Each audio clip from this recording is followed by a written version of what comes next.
When I think of summer, my mind immediately turns to one of the defining seasons of my nerd life, the summer blockbuster movie season. For years, all the movies that I had been eagerly anticipating would finally come out in theaters during that glorious cinematic window of time between May and September. Superhero movies, epic space sagas, animated features, and all of the high-action, low-plot spectacles that Hollywood could generate. If a movie featured giant robots, space aliens, massive explosions, and Arnold Schwarzenegger, then you knew it was coming out in the summertime. And if we're lucky, it would feature all of the above. And thanks to the modern renaissance that's occurring in the comic book movie realm, as a viewing audience, we have received dozens of superhero movies I would have never believed was possible. Previously lesser-known characters like Guardians of the Galaxy and Shazam are getting the opportunity to share the screen with proven icons like the Avengers and the Justice League. We won't mention Green Lantern here. That one still hurts a little too much. That wasn't great. But within all the vast amount of cinematic universes we are currently enjoying that encompasses everything from comic book superheroes, Star Wars, Transformers, Godzilla, and just about any other franchise that has the ability to print money, really, there's still room for these movies to fail. And with a current estimated loss of about $200 million at the time of this recording, The Flash seems poised to go down in history as one of the largest box office bombs of all time. And I want to understand why. Well, let's get the obvious out of the way.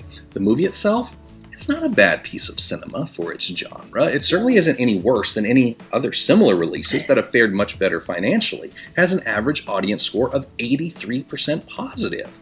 And considering that this movie featured the much anticipated return of Michael Keaton and his first and perhaps last step back into Batman's boots in 30 years, this movie should have succeeded for a plethora of reasons. The Flash movie had a lot going for it. A full-budgeted, cinematic take on the Flashpoint story arc. Michael Keaton as Batman. Multiple confirmed superhero cameos. Connection to the beloved DC Snyderverse series of movies. Michael Keaton as Batman. One of our final chances to say goodbye to the first iteration of DC's Cinematic Justice League. And it even featured Michael Keaton back as Batman. Did you happen to notice that it also featured Michael Keaton as Batman? I mean, I don't know if he mentioned that or not. Oh yeah, it also had Michael Keaton back as Batman. So how did a movie that should have sped past all of its rivals end up failing to stick the landing? The blame for this does not lay at the feet of the content of the movie, that much is certain. While there may be complicated feelings for the audience towards the studio that released the film, or the actors within the film, or the actors who are not in the film, the reality is that movies featuring all of those same challenges succeed both critically and commercially all of the time. No, the reason that this movie doesn't even appear to be on track to match the performance of Black Adam's global receipts has a lot less to do with what the movie contained, and a lot more to do with what it was missing. A feeling that the story that it contained had any future significance. In the midst of all the external drama surrounding the Flash movie came a major announcement. A new leader, James Gunn, would be taking over the new DC Cinematic Universe, fresh off of his successful work with several other comic book licenses for both DC and Marvel. And with this reveal came the news that would doom the Flash movie, as well as the remainder of what DC was currently building around the first incarnation of their Cinematic Justice League. Gunn is rebooting their franchises, recasting the characters, and building a new continuity, similar to the highly successful approach taken by their competition at Marvel Studios, where he worked. The interconnectivity between even seemingly unrelated franchises has made almost every Marvel television and movie offering into must-see viewing for their fan base, because each release has the potential to impact the others, something DC and their disconnected stable of shows and movies has lacked. But while this news does mean that DC fans may finally have a true cinematic universe of their own to look forward to, it also spelled certain doom for the unreleased movies that had been generated prior to that decision and announcement. The Batgirl movie was outright canceled. The Flash movie poised to go down in history for all of the wrong reasons. And I'm a little bit nervous that the Aquaman sequel might need some serious help to avoid a similar fate. Once we knew that these characters were all going to be replaced and the stories they were telling would not be connected to this new future, it kind of made it difficult to care about the movie beyond the sheer popcorn value of watching it. The urgency to see it in theaters diminished because we all knew deep down that this story doesn't actually matter anymore. We are about to see a new Superman, a new Batman, a new Justice League, and that means we will probably be getting a new Flash too. And because of this knowledge, the stakes for this incarnation of the Flash were lowered. Regardless of who wins, loses, lives, or dies, it won't truly matter in the upcoming reboot of the franchise. And that's why events in the Marvel Cinematic Universe, like the death of Iron Man or the sacrifice of Black Widow, had resonance in those movies that truly touched us at our core. We knew that these fictional events mattered and would continue to have a ripple effect far beyond those moments. Tony Stark was not coming back. Natasha had finally cleared her ledger, and stories such as the ongoing struggles of Peter Parker in his own Spider-Man movies or Hawkeye in his small-screen streaming adventures were impacted by those losses forever. Whether we believe something has resonance beyond our current moment completely changes the way we process it, absorb it, and react to it. And in the shadow of the Flash's failure to connect with a worldwide audience lies a critical truth that we are all challenged with each day. Do we truly understand the impact of the moments we are currently living in and their connection to the bigger picture? The sad irony about the Flash movie is that the story was all about Flashpoint, the attempt to reverse a singular, painful canon moment in the history of the character that caused this previously ordinary individual to become the superhero known as the Flash. In a desperate attempt to change the past, the Flash races back in time to alter this event. But in every comic, television, and now cinematic version of this character, the reality is that this moment cannot be changed. The entire DC multiverse, along with the MCU, is punctuated with these unalterable timeline events that represent a moment containing massive repercussions, some positive, some negative, all unable to be modified once they have been etched into the foundation of their respective worlds. And in our lives, if we fail to recognize these moments and the significance that they hold, we will find ourselves locked into a similarly frustrating story of what might have been, living the rest of our lives in a permanent state of what if, or if only, an imaginary multiverse where we made a better, different decision, and saw our lives unfold in a manner more to our liking. Like me, perhaps you made decisions you thought were small in the moment, unaware that they would have the life-altering consequences that they did.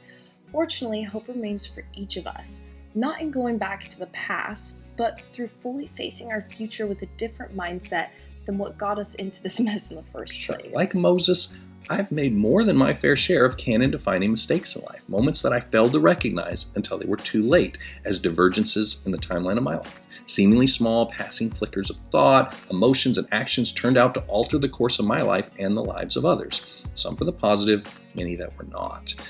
Once those decisions were made, they resulted in irreversible outcomes that I could not change, no matter how much I tried, like Pilate, to wash my hands of them. This knowledge should not lead any of us to despair.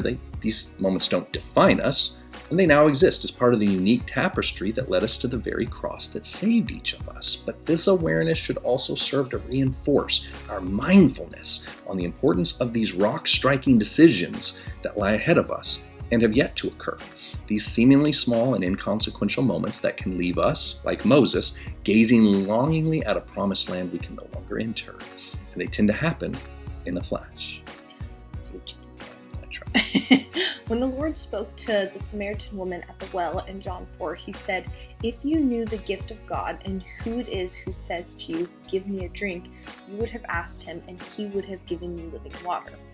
Fortunately for her, she did not let this perishable moment slip through her fingers. She didn't fully understand it at the time, but this was her moment of visitation. It was her one shot, a life-altering moment in her timeline. And she grabbed hold of it in a way that not only changed her life, but saved numerous lives in her city as well. And in the comparison of these events, we see a clear pattern emerge. No matter what we have done or how far we have fallen, the Lord will bring us to these places of decision.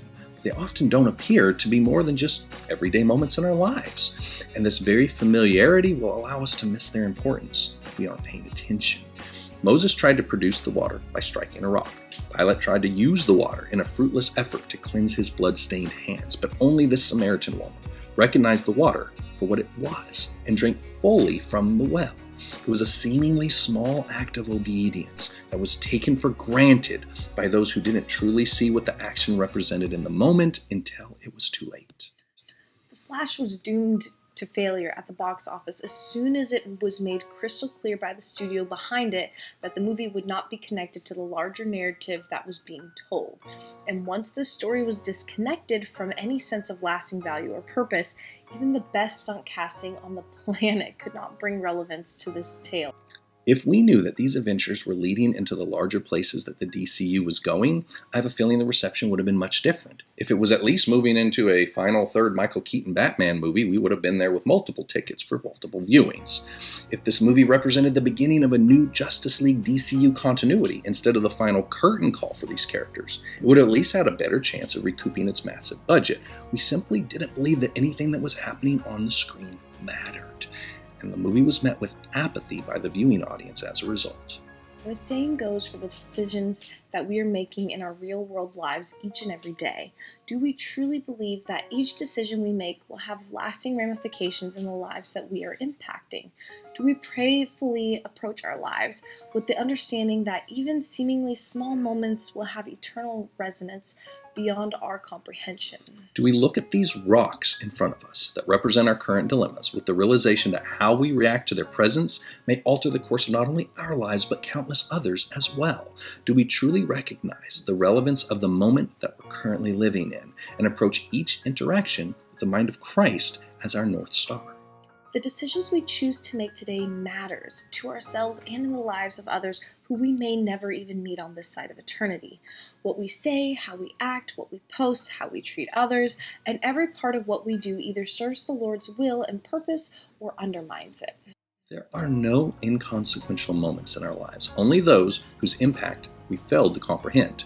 With that in mind, how then should we choose to live? It all matters. So let's run our race today with the knowledge that we cannot alter the past behind us, but we can change what lies before us, one decision made in accordance with the Lord's will at a time. And with our daily awareness of the eternal implications of every choice we make, we can run the way He designed us to, hand in hand with Him, ever aware of the larger plan that we're connected